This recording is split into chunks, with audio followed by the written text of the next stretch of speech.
1840 இறுதியில் பெர்லின் பல்கலைக்கழகத்தில் மார்க்ஸ் பட்ட படிப்பை முடித்தார். இயக்கம் அனைத்துமே ஒரு இயல்பான தத்துவ சிந்தனையின் அடிப்படையிலேயே நிகழ்கின்றன என்று ஹெகலியவாதிகள் சொன்னார்கள். இதை மார்க்ஸ் மறுத்து எல்லாவற்றிற்குமே பொருளாதாரம்தான் அடிப்படையானது என்று கூறினார்.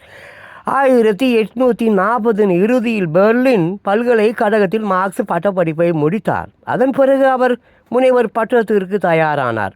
ஓராண்டு கடுமையாக படித்து 1841 ஜெனாவில் அவர் கிரேக்க நாத்திகம் மற்றும் பொருள் முதல்வாதம் பற்றிய ஆய்வு கட்டுரைகளை எழுதி முனைவர் பட்டம் பெற்றார்.